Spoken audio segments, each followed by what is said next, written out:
जय श्री कृष्णा। देखिए, ये जिनका चार्ट है, इनका कहना है कि मुझे प्रोफेशन में बहुत ज़्यादा ट्रैवल करना पड़ता है और मुझे बिल्कुल भी पसंद नहीं है। और यहाँ पर अगर देखा जाए प्रोफेशन फील्ड के साथ ट्रैवलिंग का कोई रिलेशन ही नहीं है।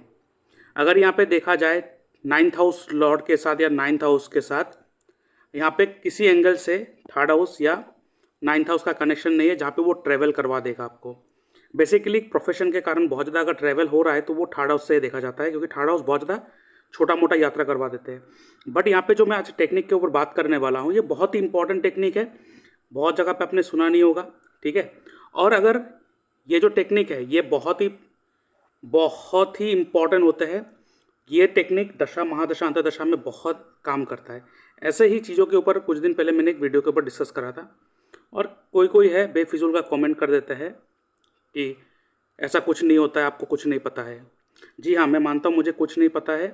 अगर आपको पता है, जो ऐसा कमेंट लिखते हैं, तो काइंडली मुझे सिखा दीजिए। और आपको अगर पता है तो क्यों ना आप करते हो, आप भी करिए, लोगों को नॉलेज बांटिए। अगर मैं गलत नॉलेज बांट रहा हूँ तो आप सही नॉलेज बांट के मुझे गलत साबित करवा दीजिए, काम हो गया। तो जब तक चीज़ें पता नहीं होता है तो मत लिखिए, अगर पता है तो लिखिए, ठीक है। चलिए आगे बढ़ते हैं। लेकिन बहुत सारे लोग बहुत अप्रिशिएट करते हैं। Thank you for your kind support, आप लोगों को जो मुझे इतना सपोर्ट करते हैं। और यही सपोर्ट के कारण मुझे ये और पढ़ के और नए नए टेक्निक को सीख कर आपके पास लाने का मन करता है। तो आज आपको पता चलेगा एक टेक्निक के ऊपर जो मैं बात करने वाला हूँ, द हाउस ऑफ वैकेंट। अब यहाँ पे देखिए, इनसे जब मैंने बात करा, इन्होंने कहा है कि आप मेरे चार्ट को देखिए, मुझे ट्रैवल करना बिल्कुल भी पसंद नहीं है, लेकिन करियर में ट्रैवल इनके साथ होगा ही होगा। अगर ये ट्रैवल नहीं करेंगे तो इनका प्रोफेशन रुक जाएगा। तो ये कह रहा है मुझे ये बिल्कुल भी पसंद नहीं है। लेकिन जब मैंने इनको बोला आप कोई भी ऑकल्ट से रिलेटेड या टेक्निकल या किसी भी ऐसे चीज़ों से आप जुड़ेंगे जो एथ हाउस से हो, और उस एथ हाउस के काम के कारण जब आप ट्रैवल करेंगे आपको बहुत अच्छा लगेगा। तो उन्होंने कहा है जी हाँ, जब मैं लोगों के सामने जाके मदद करता हूँ, लोगों को हेल्प करता हूँ या किसी भी तरह का गाइडेंस देता हूँ, तो मुझे बहुत अच्छा लगता है, मुझे हेल्प भी होता है ये चीज़, और मुझे पसंद भी है लोगों के घर में जाके किसी के घर का वास्तु करना या किसी के घर में प्रॉब्लम है वो सोल्व करना। ये क्यों है आप पता चलेगा। अब यहाँ पे देखिए, सबसे इम्पोर्टेंट चीज़, इनके 10वें घर का जो मालिक है वो कौन है, वो है बृहस्पति। और बृहस्पति जो है वो लगन का भी लॉर्ड है। लगन कौन बना, आप खुद आप खुद हो। 10th हाउस आपका कर्म, दोनों का मालिक बृहस्पति 8th हाउस में जाके बैठा है। देखिए, ये प्रशरी से मैं कह रहा हूँ, केपी में भी जाएंगे तो वही चीज़ केपी बता देंगे आपको, ठीक है। तो अगर ये टेक्निक आपको deep knowledge, deep rooted technique अगर पता है, तो आप किसी भी एस्ट्रोलॉजी फॉर्मेट से आप काम कर सकते हो। तो यहाँ पे बृहस्पति 8th हाउस से जुड़ गया, तो आप कह सकते हो कि इनका लाइफ, ये व्यक्ति खुद हमेशा 8th हाउस से जुड़ गया है, और इनका कर्म भी 8th हाउस से जुड़ गया। वो चाहे भी तो इस घर से दूर नहीं हो सकता। सो मैं कहता हूँ कि one of the greatest remedy is to align with your chart. अपने चार्ट के हिसाब से चलना, अपने चार्ट के हिसाब से चलना ही सबसे बड़ा रेमेडी होता है। अभी देखिए, बहुत सारे लोग कहते हैं कि आप ये काम कर लो, वो जब आपके प्रोफेशन को डिसाइड करते हैं सेकेंड हाउस को इग्नोर कर देते हैं, क्योंकि प्रोफेशन आप वो चीज़ है, वो कर्म है जिसके वजह से आप उसके बदले में पैसे मांगते हो। तो आप सेकेंड हाउस को इग्नोर नहीं कर सकते। तो यहाँ पे सेकेंड हाउस का इन्वॉल्वमेंट चाहिए।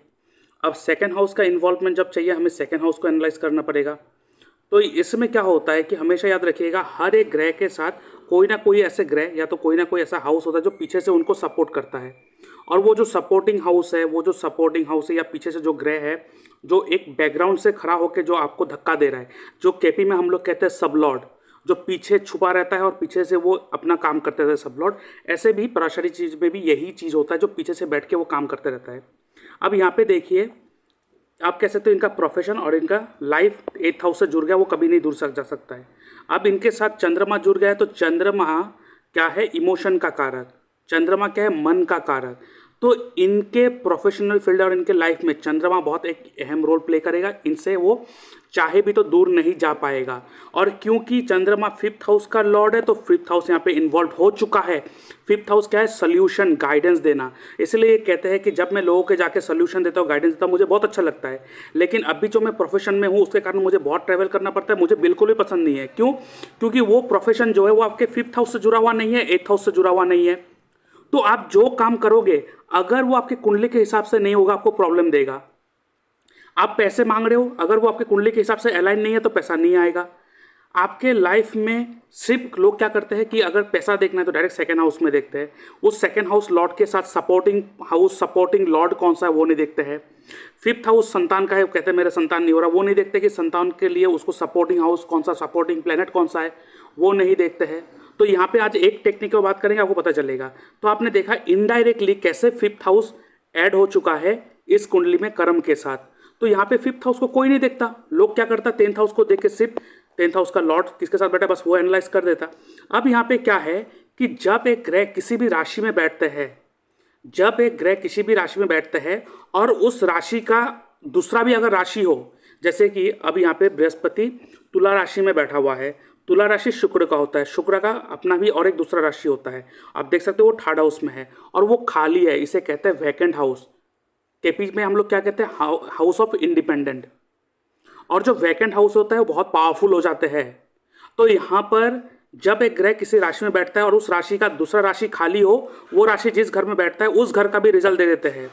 कुछ दिन पहले एक चार्ट के ऊपर मैंने एनालाइज करा था, एक बच्चे का एक व्यक्ति का शादी नहीं हो पा रहा था। तो जब मैंने उनका देखा कि उनका फोर्थ हाउस में चंद्रमा और केतु है और फोर्थ हाउस का जो चंद्रमा केतु है उस राशि को सेवेंथ हाउस में भी बैठा था, तो हर कोई उनको उपाय दे रहा था, काम नहीं हो रहा था, क्योंकि वहाँ पे चंद्रमा और केतु एक्चुअली प्रॉब्लम कर रहा था मैरिज में। लेकिन एक महान व्यक्ति है, मैं क्या करता हूँ, ऐसे फालतू कमेंट आता है ना, मैं डायरेक्ट उन लोगों को हाइड करवा देता हूँ, क्योंकि मुझे अभी ज़रूरत नहीं है। मैंने पहले बहुत झगड़ा किया था, मैंने बहुत गाली दी ना, पता नहीं, क्योंकि जो मूर्ख होता है, जो गधे होता है, वो गधा का जैसे ही काम करेंगे। उनके साथ फाइट करके मैं अपना समय ख़राब करूँ और आपका भी समय ख़राब हो जाएगा। मैं चाहता हूँ कि प्रॉपर नॉलेज आपके पास जाए। तो वो कहता है मुझे कुछ नहीं आता, ठीक है, नहीं आता तो नहीं आता है, ऐसा कमेंट वो बेकार का करते रहता है। और ऐसा फालतू कमेंट करेंगे तो मैं उसको हटा भी दूंगा, उसको हटा भी देता हूँ। क्योंकि जो लोग मुझे सपोर्ट कर रहा है, जो मुझे इतना सपोर्ट कर रहा है ना, मैं चाहता हूँ उन लोगों के साथ मैं जुड़ूँ और उन लोगों के साथ जुड़ के मैं काम करूँ। मुझे बहुत अच्छा लगता है इन लोगों के साथ जुड़ के, जो आप लोग जो देख रहे हो अभी देख के जो मुझे सपोर्ट करते हो, बहुत अच्छा लगता है मुझे ये।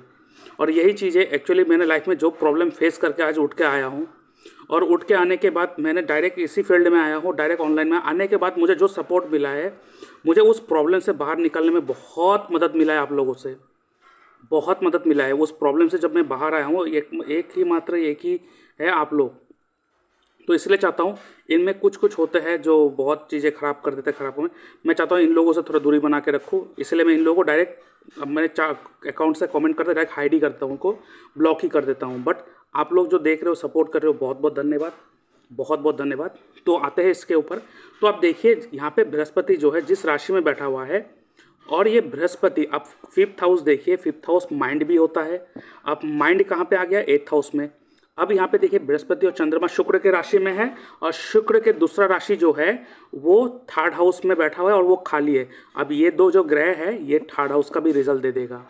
इसलिए इस व्यक्ति को इतना ज़्यादा ट्रैवल हो रहा है इनके लाइफ में, इसलिए इतना भर भर के ट्रैवल हो रहा है। अब देखिए इनके कुंडली में प्रोफेशनल फील्ड में कैसे कैसे, देखो एट्थ हाउस जुड़ गया, फिफ्थ हाउस जुड़ गया और नाइन्थ हाउस, थर्ड हाउस जुड़ गया। तो यहाँ पे थर्ड हाउस के साथ कोई भी कनेक्शन नहीं बन रहा था, लेकिन फिर भी उसके साथ ट्रेवल हो रहा था। ये टेक्निक ना जानने के कारण आप गाइडेंस नहीं दे पाओगे। तो इसीलिए इसी चीज़ को अगर देखना है, आप देखो, मैंने इसीलिए बोला क्योंकि थर्ड हाउस बहुत स्ट्रांग है, क्योंकि हाउस वैकेंट है। तो इसीलिए इनको जो भी प्रोफेशन करना है उस प्रोफेशन में ट्रैवल रहेगा ही रहेगा। चाहे ये ट्रैवल करे, चाहे ये ऑनलाइन में जाके करे, चाहे ये कमीशन का काम करे, ये करेगा ही करेगा। और लोगों से जुड़ के काम करना पड़ेगा, लोगों से पैसा आएगा। क्यों? क्योंकि सेकंड हाउस में शनि है। शनि नीच है वो अलग बात है, नीच है तो नीच होने दीजिए, कोई प्रॉब्लम नहीं, लेकिन काम क्या कर रहा है? शनि सेकंड हाउस में, तो क्या करेगा? शनि से पैसा आएगा। शनि ये दो घर का मालिक है और दोनों में से एक घर खाली है, तो लोगों के बीच में जाके काम करेगा, लोगों के बीच में जाके काम करेगा तो इनको अच्छा खासा पैसा आएगा। ठीक है, सोसाइटी के बीच जाके काम करेगा, बहुत अच्छा खासा पैसा आएगा। अब ये वास्तु से भी, मैंने बोला आप वास्तु का काम कर सकते हो।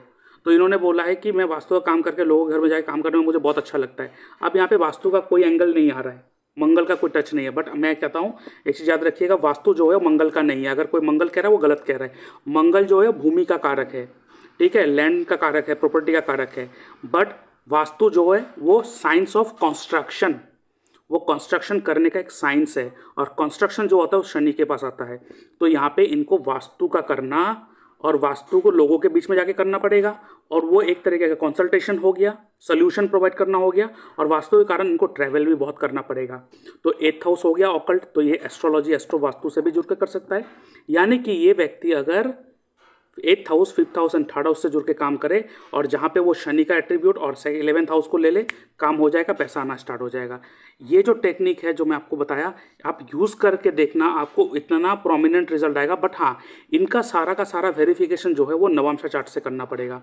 नवांशा चार्ट अगर वेरीफाई कर दे तो आपको पैसे कमाने में, करियर में डेवलप होने में कोई नहीं रोक सकता। इस टेक्निक को यूज़ करके देखना। और आगे बढ़ने से पहले मैं अपने व्यूअर्स को कहना चाहता हूँ, अगर आप अपना बर्थ चार्ट एनालाइज करवाना चाहते हो तो अपना date of birth, time of birth, place of birth, आपका नाम, आपका जेंडर लिख के मेरे इस व्हाट्सएप नंबर पर भेज सकते हो, और कोई भी 3 सवाल पूछ सकते हो। उस सवाल के ऊपर मैं एक डिटेल वीडियो बना के यूट्यूब में अपलोड कर दूंगा, उसका लिंक आपके साथ शेयर कर दूंगा, जिसके लिए मैं चार्ज करता हूँ 399 रुपीज़ ओनली। आप पेमेंट मेरे इस यूपीआई नंबर पर कर सकते हो। और अगर आपको फ़ोन कॉल बुक करना है, मुझसे फ़ोन में बातचीत करना है, तो आप फ़ोन कॉल कंसल्टेशन बुक कर सकते हो, जिसके लिए मैं चार्ज करता हूँ 640 रुपीज़ ओनली। पेमेंट करने के बाद आप स्क्रीनशॉट भेजोगे, उसके बाद आपको स्लॉट एंड टाइम दे दिया जाएगा। उसके बाद अगर आपको जो भी बातचीत करना है उसमें जूम पर बातचीत करना है, जहाँ पे लाइव बातचीत होगा, और उसका रिकॉर्डिंग भी आपको प्रोवाइड करा जाएगा। जो सारा का सारा रेमेडी जो भी बातचीत होगा लाइव जूम पर होगा, तो उसका भी आप अपॉइंटमेंट बुक कर सकते हो, जिसके लिए मैं चार्ज करता हूँ 1200 रुपीज़ ओनली। अगर आपका डेट ऑफ बर्थ करेक्ट नहीं है, टाइम करेक्ट नहीं है, तो बर्थ टाइम रेक्टिफिकेशन भी करवा सकते हो, जिसके लिए मैं चार्ज करता हूँ 2100 रुपीज़ ओनली। और अगर आप घर का वास्तु करवाना चाहते हो, करेक्ट करवाना चाहते हो, वो भी आपके कुंडली के हिसाब से एस्ट्रो वास्तु के माध्यम से वो भी करवा सकते हो। और इसके साथ आप 1 ईयर्स का एक पैकेज ले सकते हो, जो मैं अभी लाया हूँ, दैट इज़ 23,500 रुपीज़ ओनली। इसमें आपको कोई भी एस्ट्रोलॉजी कोर्स सिखाया जाएगा, और साथ में आप हर महीने कोई भी 2 चार्ट एनालिसिस करवा सकते हो पूरे 1 साल के लिए। जिस दिन आप ये लोगे पैकेज, उस दिन से लेके पूरे 1 साल के लिए हर महीने में कोई भी 2 चार्ट एवरी मंथ, मतलब 24 चार्ट आप एनालिसिस करवा सकते हो। और इसमें कोई भी एक एस्ट्रोलॉजी, जैसे कि पराशरी एस्ट्रोलॉजी हो या कैपी एस्ट्रोलॉजी हो, वो भी आप सीख सकते हो, जो आपका मर्जी हो, दोनों में से कोई एक। और यहाँ पे एस्ट्रो वास्तु भी साथ में इंक्लूडेड है। चाहे पराशरी लीजिए, चाहे केपी एस्ट्रोलॉजी सीखे, लेकिन एस्ट्रो वास्तु यहाँ पे एड ऑन रहेगा। तो अगर आप ये 1 ईयर पैकेज लेना चाहते हो, जहाँ पे कुंडली एनालिसिस के साथ साथ आपके कोर्सेज भी आपको सिखाया जाएगा, एस्ट्रोलॉजी कोर्स, तो उसको भी आप ले सकते हो। और इन डिटेल्स अगर आपको जानना है कि कौन से कोर्सेज मैं यहाँ पे देता हूँ, तो आप मेरे डिस्क्रिप्शन बॉक्स में मेरे वेबसाइट का लिंक देके रखा है, वहाँ पे जाके भी आप पूरा देख सकते हो।